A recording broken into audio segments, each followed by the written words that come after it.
बिस्मिल्लाहिर्रहमानिर्रहीम। अस्सलाम वालेकुम। Class second year.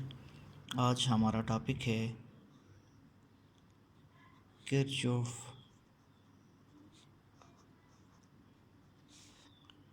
लॉज। हमने किरचॉफ्स लॉज को स्टडी करना है। किरचॉफ्स लॉज को स्टडी करने से पहले कुछ बेसिक इंट्रोडक्शन जो आप अपने जहन में रखें वो ये कि किरचॉफ्स लॉ सर्किट से रिलेटेड हैं, करंट और वोल्टेज से रिलेटेड हैं। इनकी ज़रूरत क्यों पड़ती है? ऑलरेडी हमारे पास ओम्स लॉ वोल्टेज, करंट और रेजिस्टर के बारे में इंट्रोडक्शन जब देता है तो किरचॉफ लॉ की ज़रूरत क्यों पड़ती है? तो why Ohm's law is not applicable here. तो ये पॉइंट याद रखें, ओम लॉ कोई यूनिवर्सल लॉ नहीं कि हर जगह एप्लीकेबल हो। Ohm's law is applicable, Ohm's law is applicable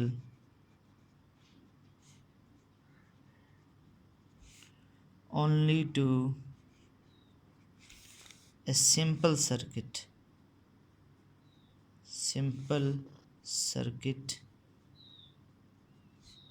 with single voltage source.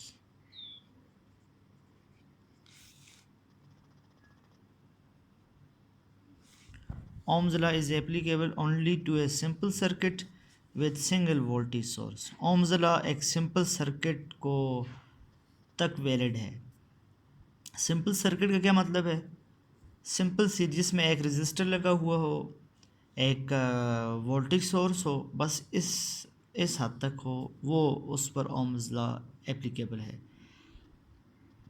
अब अगर फ़र्ज़ करें एक सर्किट है जिसमें 2 बैटरीज लगी हुई हैं, 3 लगी हुई हैं, 4 लगी हुई हैं और सिर्फ सीरीज़ में नहीं पैरेलल में भी लगी हुई हैं, उस सर्किट पर आप क्या करेंगे? उस पर कौन सा लॉ एप्लीकेबल करवाएंगे? तो इसके लिए हमें एक दूसरे लॉ की ज़रूरत है, जिसके लिए हमारे पास किरचॉफ्स लॉ एप्लीकेबल होगा। किरचॉफ के 2 लॉ हैं। नंबर 1 जो हमारे पास लॉ है उसको हम कहते हैं किरचॉफ करंट लॉ। इसको हम कहते हैं किरचॉफ करंट लॉ। इसको हम KCL भी कहते हैं, किरचॉफ करंट लॉ और KCL। ये हमारे पास KCL mean Kirchhoff current law. और दूसरा हमारे पास जो है वो है किरचॉफ वोल्टेज लॉ, KVL। उसको हम अलग से स्टडी करेंगे। एक KCL है और एक हमारे पास KVL है, Kirchhoff current law and Kirchhoff voltage law. KCL and KVL ये 2 अलग अलग लॉज हैं। किरचॉफ करंट लॉ क्या कहता है? It state that sum of all the current, statement ये है, sum of all the current entering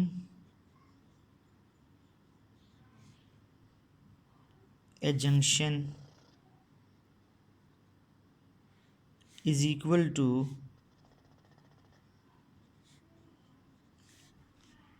sum of all the current leaving the junction. Sum of all the current leaving the junction. Sum of all the current entering a junction is equal to sum of all the current leaving the junction. जितना current किसी junction में enter हो रहा है उतना ही current junction से leave कर रहा है। इसका क्या मतलब है? अगर हमारे पास I1 करंट है प्लस I2 करंट है प्लस I3 करंट है up to n number of current है, इन सब का सम क्या होगा? ज़ीरो। तो इसको हम सबमिशन में लिखते हैं, summation I is equal to zero, summation of I E. और I की वैल्यू हमारे पास 1 से स्टार्ट होती है और n तक जाती है। ये नीचे इनिशियल वैल्यू, ऊपर final value. Summation of I is equal to zero. जितना करंट है सब का सम ज़ीरो के बराबर है। तो according to Kirchhoff current law, sum of all the current entering into the junction is equal to sum of all the current leaving the junction, that is sum of all the current is equal to 0. इसकी explanation, इसको हमने prove करना है कैसे current zero है। तो हम n number तो नहीं ले सकते, हम कुछ करंट लेते हैं, एक छोटा सा सर्किट बनाते हैं।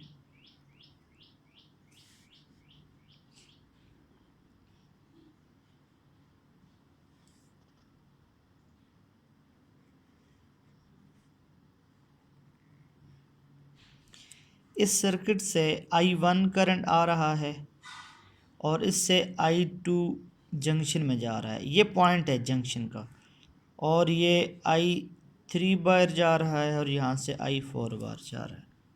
टोटल 4 करंट हमने लिए। I1 और I2 जंक्शन में जा रहा है, देखें इसकी डायरेक्शन पॉइंट है। I3 और I4 जंक्शन से बाहर जा रहा है। तो late I1 and I2 be the current entering into the junction and I3 and I4 be the current leaving the junction।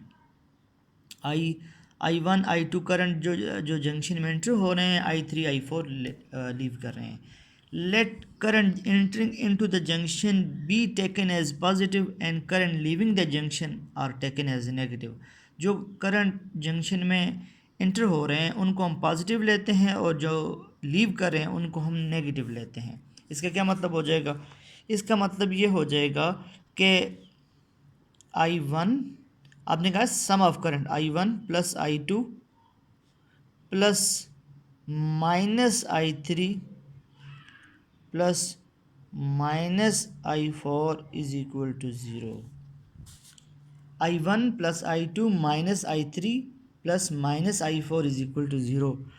क्योंकि I3 और I4 लीव कर रहे हैं, इस वजह से इनके साथ हमने माइनस साइन लगाया। I1 I2 इंटर हो रहे हैं, इसके साथ हमने पॉजिटिव प्लस साइन लगाया। अब क्लास I1 प्लस I2, ये I3 और I4 इस तरफ माइनस है, इस तरफ जाकर क्या हो जाएंगे? प्लस हो जाएंगे। I3 plus I4। इसका क्या मतलब है? सम ऑफ, देखेंगे सम ऑफ करंट ज़ीरो होने का मतलब ये नहीं है कि करंट ज़ीरो है, ठीक है, बल्कि junction is the point in a circuit where current leaving the circuit meet with the current entering the circuit. ये वो पॉइंट है जो कंजंक्शन पॉइंट है, जहाँ पर करंट सेम है, जहाँ पर एंटर हो रहा है, जहाँ पर लीव कर रहा है, वो सारा करंट जो है वो सेम है। तो I1 सम ऑफ करंट, जो करंट लीव एंटर हो रहा है उतने ही लीव करे, ये है सम ज़ीरो है जंक्शन पे। तो ये क्लास जो हमारे पास किरचॉफ लॉ की मैथमेटिकल फॉर्म को हमने प्रूव किया। किरचॉफ लॉ की मैथमेटिकल फॉर्म को प्रूव करने के बाद कुछ पॉइंट्स जो इम्पोर्टेंट पॉइंट हैं वैसे भी और MCQs के लिए भी, वो आप अपने जहन में रखें। एक तो Kirchhoff current law proves the law of conservation